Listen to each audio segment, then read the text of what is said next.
ബാഷ്പീകരണം, മഴ, ഒഴുക്ക്, അരിച്ചിറങ്ങൽ, സംഭരണം എന്നീ ഘട്ടങ്ങളിലൂടെ ജലം നീങ്ങിക്കൊണ്ടിരിക്കുന്ന പ്രക്രിയ.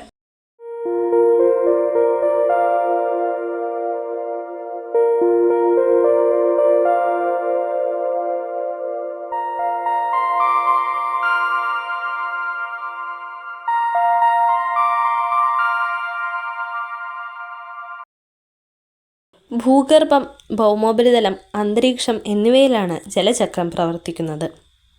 മഴവെള്ളത്തിൻ്റെ 60% ഭൗമോപരിതലത്തിൽ വെച്ച് ബാഷ്പീകരിക്കപ്പെടുന്നു. സൗരതാപമേറ്റാണ് ജലം നീരാവിയായി മാറുന്നത്. സസ്യസ്വേദനം വഴിയും നീരാവിയായി തീരുന്നുണ്ട്. ഇതിനു കാരണവും സൗരതാപം തന്നെ.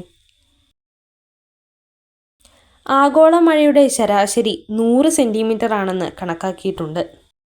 എല്ലാ വർഷവും ഈ തോതിൽ മഴ ലഭിക്കണമെന്നില്ല. ബാഷ്പീകരണ തോതും 100 സെന്റിമീറ്റർ തന്നെ.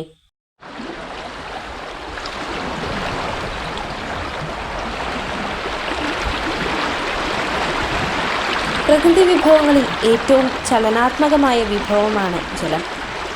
സൗരതാപം, ഭൂഗുരുത്വം, കാറ്റ് എന്നിവയാണ് ജലത്തെ ചലനാത്മകമാക്കുന്നതിന് ഹേതുവായ ഘടകങ്ങൾ.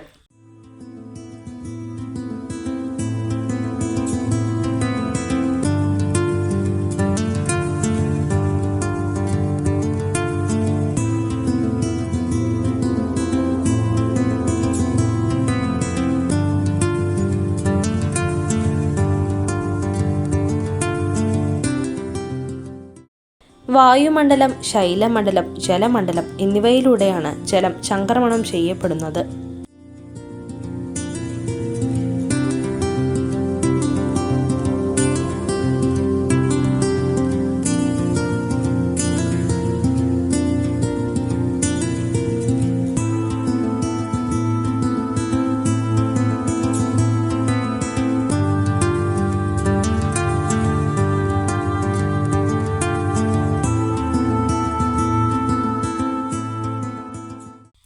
ശൈലമണ്ഡലത്തിൻ്റെ 1 കിലോമീറ്റർ ആഴത്തിൽ തുടങ്ങി വായുമണ്ഡലത്തിൻ്റെ 15 കിലോമീറ്റർ ഉയരത്തിൽ വരെയാണ് ഈ ചംക്രമണത്തിൻ്റെ പരിധി.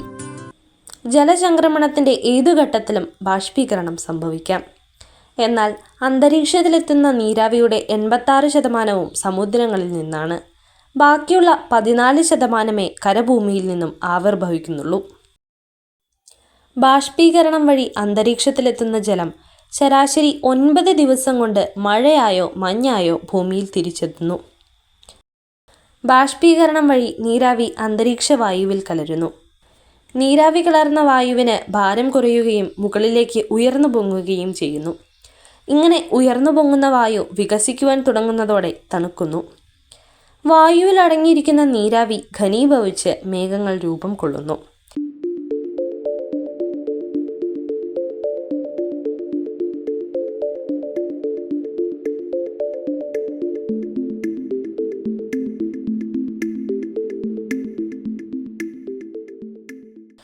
ഭാരം കുറവായതിനാൽ ഇവയ്ക്ക് വായുവിൽ തങ്ങി നിൽക്കുവാൻ കഴിയും. എന്നാൽ ഈ കണികകൾ കൂടുതൽ നീരാവി ആഗിരണം ചെയ്യുന്നതോടെ വലിപ്പം വെച്ചു തുടങ്ങും.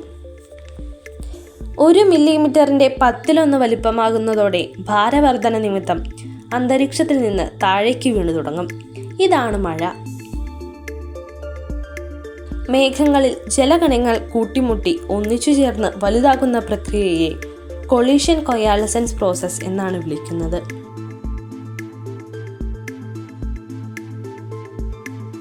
നീരാവിയുടെ സാന്ദ്രത വളരെ ഉയർന്നിരിക്കുന്ന അവസരങ്ങളിൽ മേഘരൂപീകരണ ഘട്ടത്തിൽ തന്നെ ഐസ് തരികൾ നിറയും. ഇവ അതിവേഗത്തിൽ താഴോട്ട് പതിക്കുമ്പോൾ വലിയ തുള്ളികളായിരിക്കും. പലപ്പോഴും 5 മില്ലിമീറ്ററിൽ കൂടുതൽ തുള്ളികൾക്ക് വ്യാപ്തമുണ്ടാകും. ഐസ് പൂർണ്ണമായും ഉരുകിത്തീരുന്നതിനു മുമ്പ് ഭൂമിയിൽ പതിക്കുന്നതാണ് ആലിപ്പഴ വർഷം. എല്ലാ മഴയും ഒരുപോലെയുള്ളവയല്ല. ചാറ്റൽ മഴകൾ മുതൽ അതിതീവ്ര മഴകൾ വരെ ലഭിക്കാറുണ്ട്. 1 മണിക്കൂറിൽ എത്ര മില്ലിമീറ്റർ മഴ ലഭിക്കുന്നു എന്ന് കണക്കാക്കിയാണ് മഴയുടെ തീവ്രത നിർണ്ണയിക്കുന്നത്.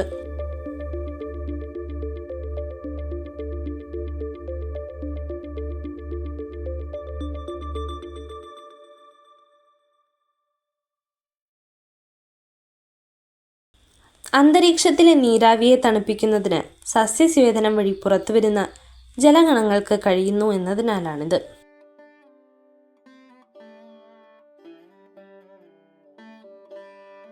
മരുപ്രദേശങ്ങളിൽ പൊതുവെ വരണ്ട വായു ആയതിനാൽ മഴമേഘങ്ങളിൽ നിന്ന് വീഴുന്ന ജലകണികകൾ അന്തരീക്ഷത്തിൽ വെച്ച് തന്നെ ബാഷ്പീകരിക്കപ്പെടുന്നു.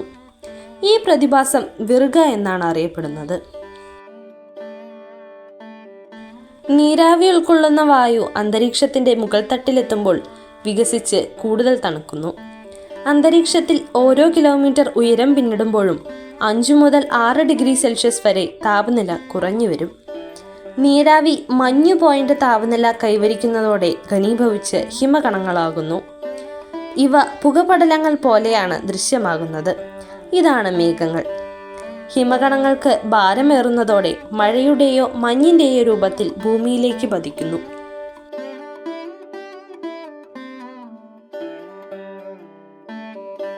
19-ാം നൂറ്റാണ്ടിന്റെ അവസാന കാലത്താണ് മേഘങ്ങളുടെ ആകൃതിയും ഉയരവും അടിസ്ഥാനമാക്കി അവയ്ക്ക് പേരുകൾ നൽകിയത്.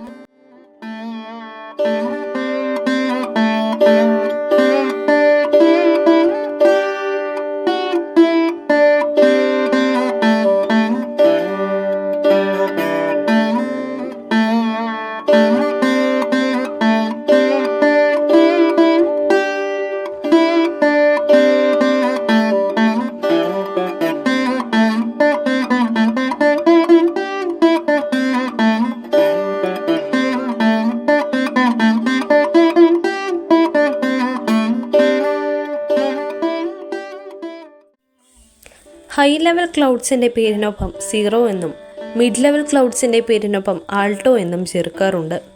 മധ്യതലത്തിൽ കാണപ്പെടുന്ന ക്യുമുലസ് മേഘങ്ങളെ ആൾട്ടോ ക്യുമുലസ് എന്ന് വിളിക്കുന്നു.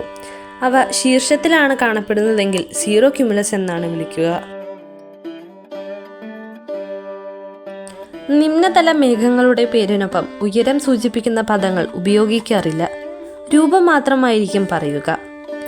മേഘങ്ങളുടെ പേരിനൊപ്പം നിംബസ്, നിംബോ എന്നീ വാക്കുകൾ ചേർത്താൽ അവ മഴ പെയ്യിക്കുന്ന മേഘങ്ങളാണ് എന്ന് മനസ്സിലാക്കാം. ഉദാഹരണം ക്യുമുലോ നിംബസ്.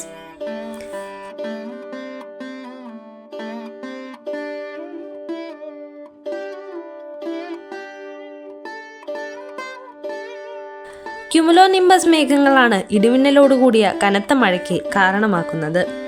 ദീർഘനേരം നീണ്ടു നിൽക്കുന്ന മഴകൾ സ്ട്രാറ്റസ് നിംബസ് മേഘങ്ങളുടെ സംഭാവനയാണ്.